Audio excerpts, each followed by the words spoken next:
What's up, my people? It's your boy Joe Easy. Alright, guys, I'm gonna talk to you guys today about the new Uber standard, what is it called? Advantage mode versus standard mode, which came out in my market of Miami, Florida yesterday. So I want to talk about that today, talk about what it is it worth it, what they're trying to do. First, before I read what Uber sent us, I'm gonna tell you it's pretty much like the same thing as the new DoorDash tier system where you're silver, gold, and platinum. So they're trying to get people to accept the no tip orders. So by doing that, they did the whole tier system and then the earn by time as well. The Instacart thing that they came out with, the new platinum, if you do a certain amount of orders every 3 months, then you have priority over batches, which in Miami, Florida, it never really mattered anyway. I was always the highest one. I was always, for the most part, a 5-star rating. I was like a 4.98 for a little bit, and then it went back up to 500. And now, thankfully, I've been lucky that it stayed at 5-star because the whole new Instacart rating, they only count the last 100 ratings instead of the last 100 orders.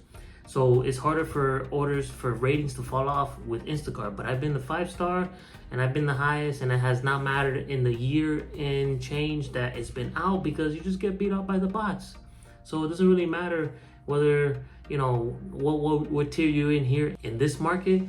And actually in this last quarter, I went down to the tier before. So I am no longer the diamond or whatever it's called. I forgot what it's called. Lyft has not done anything. I think the only thing that's similar to what they're doing is probably the 70%, that if you get paid less than 70% after external fees and all this stuff, then they'll like bump you up. So it kind of encourages people to accept every single ride. And for Walmart Spark, I have not done Walmart Spark enough to know if they've done anything similar. I did 2 shifts. I did 1 shift.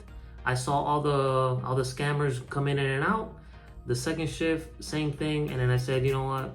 What's the point, guys? So I stopped doing that. Shipt has not done anything yet because they pretty much, you don't see any tips. So you're gonna have to like gamble on every single order and then pretty much build up your clientele list and your preferred shopping. So you have to kind of like, if there's customers that don't tip or whatever, you just have them on the Google Maps. Just don't accept them next time. That's what the Shipt shoppers do. And I think that is pretty much it, guys. So little by little, these apps are pretty much coming up with these new programs to get drivers to accept all rides, if not most rides for the most part, even though for Uber, the acceptance rate is 25%. So 25% is not even that high, guys. Like, for example, DoorDash is 80% or 70%, and there's a lot of no-tip orders on DoorDash. So if you we're just comparing it because they're both gig apps trying to get you to accept the most orders.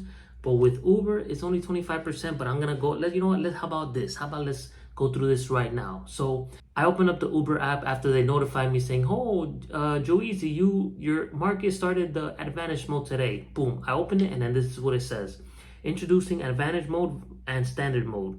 Reliable trips keeps your riders coming back to the Uber app. With this goal in mind, we're piloting Advantage mode, a new pilot program in your market to offer higher earnings and more exclusive ride requests to highly rated drivers who accept more often, cancel less, and get riders where they need to go safely. Click through to understand the difference between Advantage mode and Standard mode and how to become and stay eligible for Advantage mode. And then in the fine print, it says this pilot program is applicable in the following markets only on 7/10/2024. Sarasota, 7/15, Austin, Charlotte, Columbus, Kansas City, Missouri, Miami, Nashville, Phoenix, and Tampa. Uber reserves the right to change or terminate this program at any time. So let's read this real quick. Understanding Advantage mode and Standard mode. And then it has a chart with both Advantage mode and Standard mode next to it. So on the left, you see qualification, earnings, exclusive ride requests, trip radar. So on Advantage mode, the qualification is to meet eligibility requirements daily. Standard mode is default for not in Advantage mode. For earnings, it says you're going to earn 5% more on eligible ride types compared to Standard mode. And on Standard mode, it says does not earn 5% more on eligible rides types compared to Advantage mode. Exclusive ride requests on Advantage mode. So more exclusive ride requests compared to Standard mode. And on Standard mode is fewer exclusive ride requests compared to Advantage mode. So this is pretty much comparing it to the Walmart Spark version of the orders that just pop up for everybody. This is pretty much the trip radars versus exclusive ride requests, which on Walmart Spark, you get an offer just to you. It is just sent to your phone. So This is pretty much the same thing. The trip radar, it gets sent to multiple, oh, it has it here in the bottom. So advantage mode on trip radar, it says continued access to trip radar. And for standard mode, it says more ride requests will come through trip radar. So trip radar for Uber is pretty much, it gets sent to a bunch of different drivers at the same time. And whoever gets it first, gets it first. And that trip radar, I do not like it because even though I do have an app that kind of accepts it if I want to, depending on what the parameters are. So kind of like I don't have an advantage against anyone else because anybody else could download the app. Versus if you have Instacart or Walmart Spark and you have that third-party bot app, you have to know somebody to know somebody to know somebody. You pretty much have to go into where everyone uses the apps. You have to hope that they trust you. And then you'd be like, hey, can I get a bot or whatever? But those types of bots, it works differently. It reverse engineers the database to the servers, and it's pretty much against TOS. But with the app that I'm using, I do not think it is against TOS because they're pretty much using an API that Uber gives them anyway. So Uber's actually giving them, these developers, access to that API so that they could do whatever they want with it. So it's pretty much not cheating if you think about it. But with the exclusive ride requests, it gets sent directly to your phone, just like Instacart does not do that. I heard in the past that when Instacart first started, that's how it was. It was sent directly to your phone. And then they came up with this, it's everybody for themselves. With Walmart Spark, from what I experienced, you get maybe one offer every hour. And if you get a $12 offer, then that's it. You're gonna get $12 that one hour. And then you're gonna be lucky to get any shopping orders, the ones that just pop up out of nowhere. If you're in a market like mine that everybody's scamming, you're probably not gonna see it unless you're super lucky. Now here it says all about advantage mode. When in advantage mode, drivers will receive more exclusive ride requests sent directly to them and earn 5% more on UberX and other non-premium ride types than they would in standard mode. The extra 5% earnings will be reflected in the ride request fare on the offer card. So here's an example of the advantage mode exclusive ride request. So it says 5% advantage included. So you will see the 5% extra before you accept the order. You're gonna have time to accept it because it's an exclusive request. It's not like a trip radar where it just appears and disappears quick if it's a good one. And I heard some markets, they're still with the not upfront pricing. So basically it just shows you the card. It doesn't tell you how much it's paying. You just have to accept it and hope for the best. Supposedly those markets pay more than the upfront pricing. So this probably doesn't apply to you.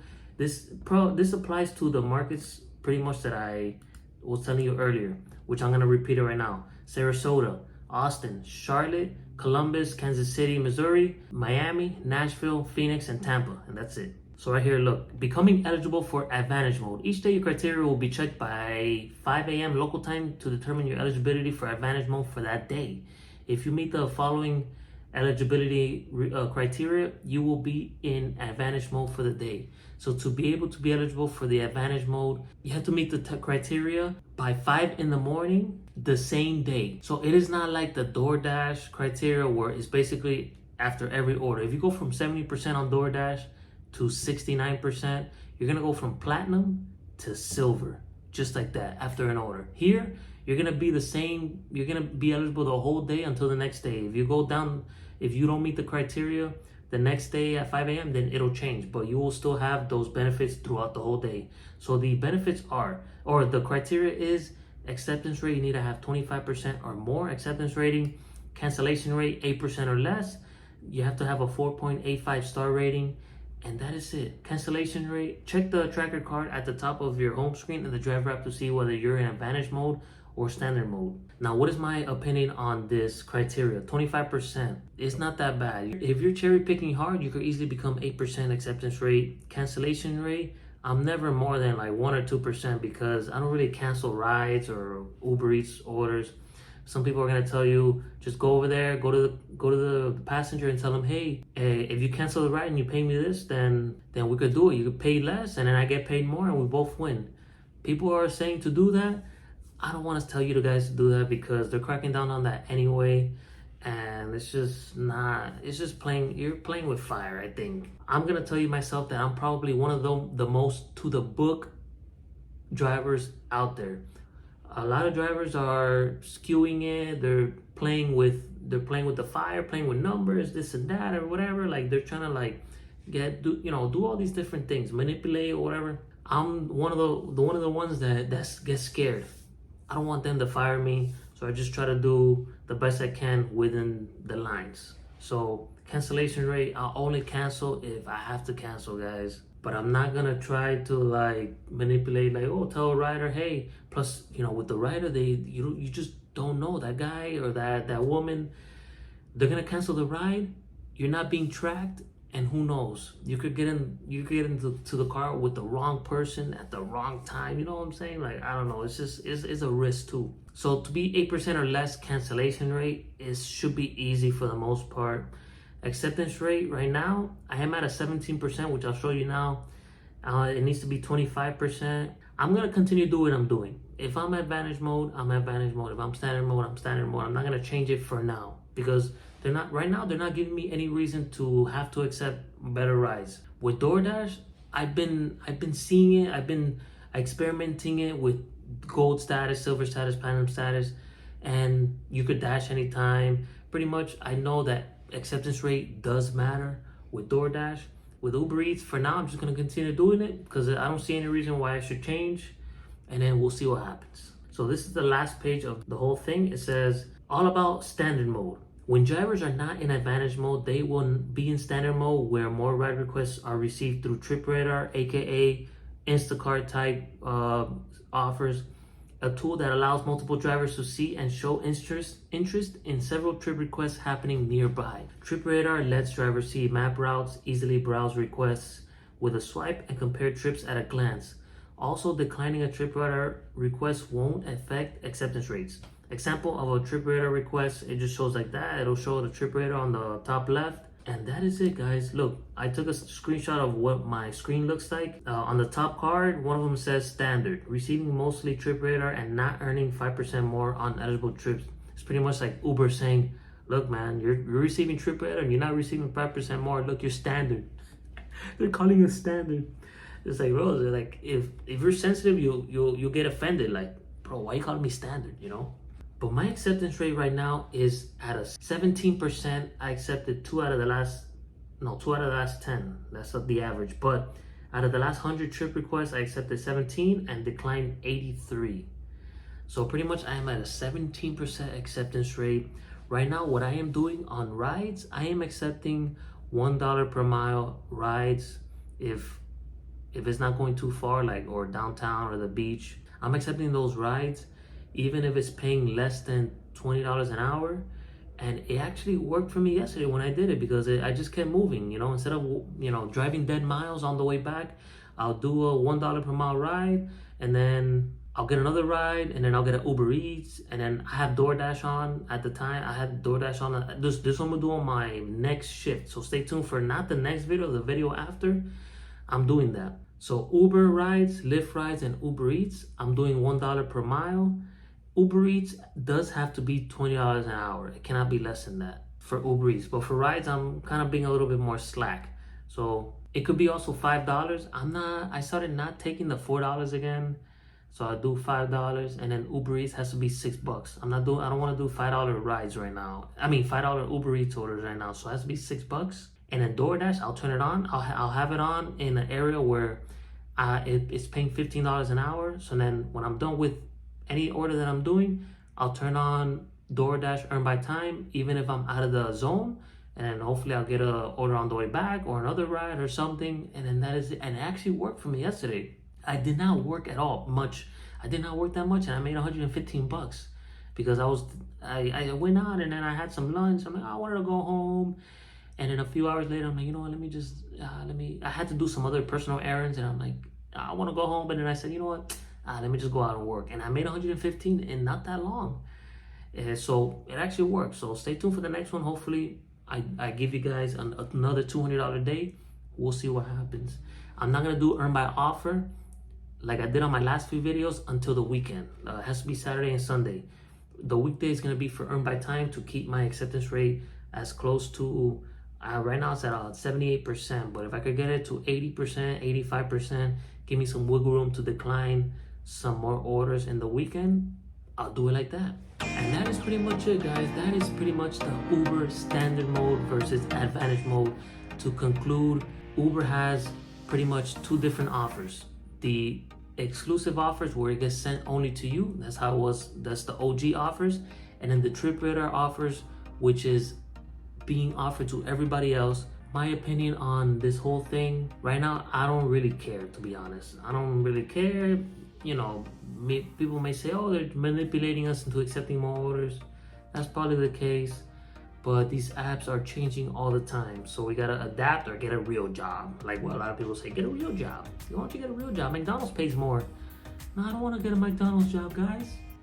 Why are you telling me to get a McDonald's job or a Walmart job? Work at Walmart, no, man. Honestly, to be honest, when Christmas starts, I may get a job. Like I may get a job, like maybe at BJ's or somewhere. Maybe get a job at IKEA again. I really like that job. The job at IKEA, that's a good company. But when the Christmas season starts and they start hiring other people, depending on where I'm at, if I could use the money, then I might apply to one of those jobs. But just for the Christmas season, guys. And then if I stay, work part-time, and then do this.